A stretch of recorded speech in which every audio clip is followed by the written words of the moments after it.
Hello, everyone, and welcome to the virtual health fair for healthy Cattaraugus County. My name is Al Myers, and I serve as the Safe Harbor Coordinator for Cattaraugus County and work with Connecting Communities in Action, CCA, of the area. And so it is a privilege and honor to be with you. I wanted to create this kind of short video. I do like to travel and do many Zoom meetings regarding what's called CSEC, or the commercial sexual exploitation of children. And it is my heart and passion that the more aware and knowledgeable that we become, the more that we actually begin to see what's around us. I grew up in Friendship, New York, a small rural town in Allegheny County. And as I've grown and matured and learned many different things, I realized that there was this intrinsic motivation for me just to want to get out of that small town. And as I watch particular traffickers and perpetrators and groomers with this online presence, they continue to pick up on that wanting to get out of a small town and reach young people in rural, suburban, and urban areas and invite them to give them all that they want and need to escape the different places. And so I just want to create a couple of short videos for this virtual health fair that just kind of describes what it means to think about and become more aware of the commercial sexual exploitation that is around us. So the first thing I want to talk about today is the idea that language matters, and the way that we perceive and think about the commercial sexual exploitation of children actually begins to shape the way that we respond and help or not help young people when they are in this kind of situation or danger. So if you would permit me, will you join me on just a little journey of exercise to maybe begin to shift our paradigms, thinking differently about the way that we view young people in this arena of life. So the first word I want you to look at or think about is the idea of teen prostitute. Imagine yourself driving in New York City or another large city, and you see a young person kind of dressed provocatively, and immediately in your mind you think teen prostitute. What are the images and ideas and words that would come to your mind as you begin to think or see that teen prostitute in your mind? Now, if you're like me and some others that we've done in the trainings, it's easy to think about maybe a runaway or someone who has no choice but to enter into this lifestyle to have their basic needs met. Maybe there's a lot of sadness, maybe some drug abuse. Either way, we recognize that this particular individual is destitute, and they're kind of going to extreme means in order to maintain a sense of life. The second word I'd like you to think about is, what if you saw that same teenager and you began to think trafficked youth? Would some different images, definitions, ideas come to your mind? Maybe someone who really hasn't chosen that lifestyle, but the lifestyle has chosen them. Maybe perhaps they are controlled by somebody else, or that they're enslaved somehow, and that they're a product or a victim of their circumstance. Well, if we make a shift from thinking teen prostitute, which in fact now federal law says anybody under the age of 18 that is involved in this kind of lifestyle is not a teen prostitute. In fact, there's no such thing as a teen prostitute any longer. That really there's somebody else that's pulling the strings. But if our mental image goes from teen prostitute to trafficked youth, I hope that you begin to see maybe that your heart of conscience is pricked to where you would start to engage an emotion of compassion rather than judgment. A couple other words I'd like you to think about for a moment is the word victim. Many of you probably in your work or in your lifestyle or even extended family know that when you think about somebody who is victim, it tends to be all their fault, or they look at life as a fearful, dangerous place that is always out to get them. And no matter what happens, good or bad, they still remain in the victim mentality. That's who they are, that's who they will always be, and really can't ever gain any stepping footing to go anywhere beyond that. So as you think about victim, you recognize a certain behavior, and maybe that's a little bit more repelling to you because you were one of those people that just sucked it up and pulled yourself up by your bootstraps and you made something. Well, that's good. I'm glad that you were able to do that.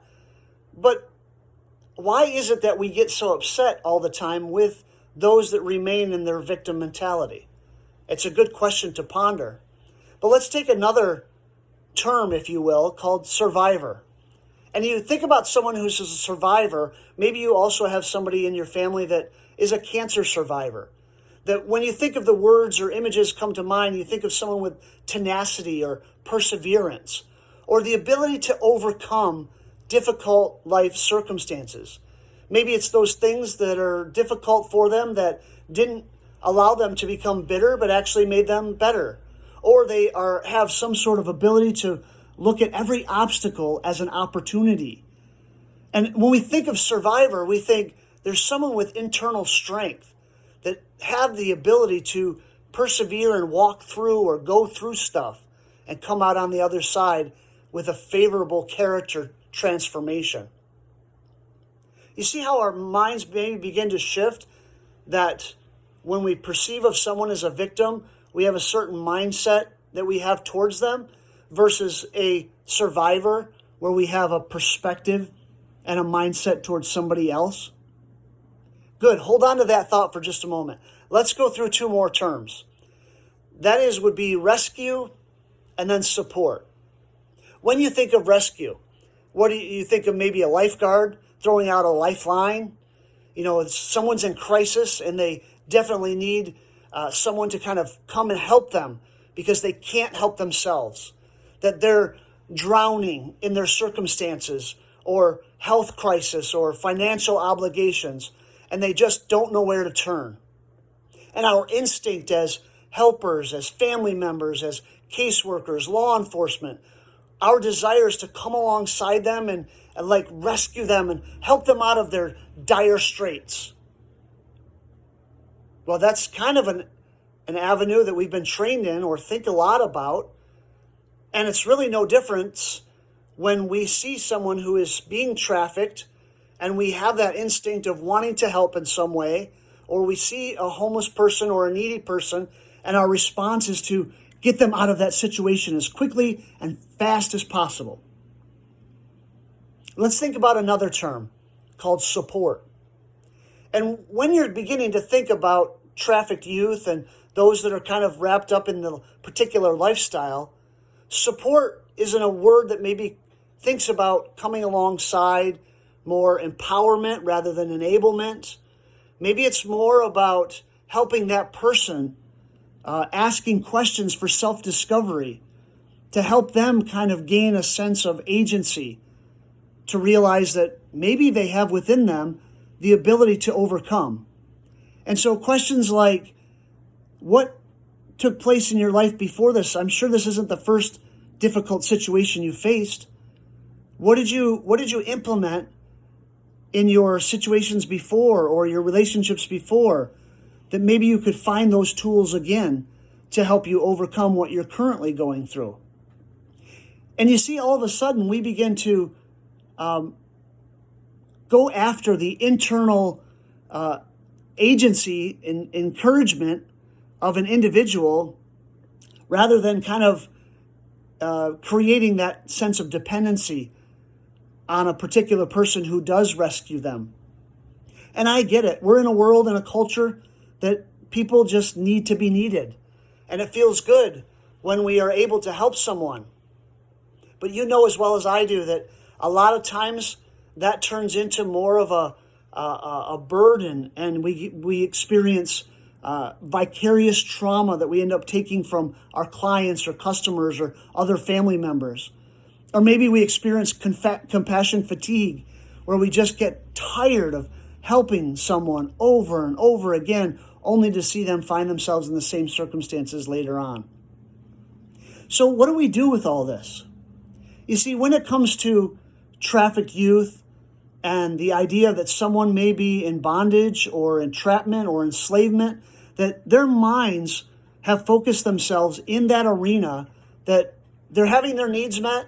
And while it might be this love-hate relationship, that this is what I'm worth, this is who I am, and if you only know the things that I've done, I really can't see another life outside of what I'm currently experiencing. And I think it's our job as humans, decent human beings, whether we are in the workforce, social services, law enforcement, caseworkers, whatever it might be, whatever you find yourself doing, that our mentality begins to shift away from creating dependency and codependency, but rather working more towards helping individuals find their own internal strength to overcome their adverse childhood experiences and obstacles that they present in their life. So my hope for you is that even you too, the things that you've faced, the things that you've gone through, that you might realize that there is hope on the other side.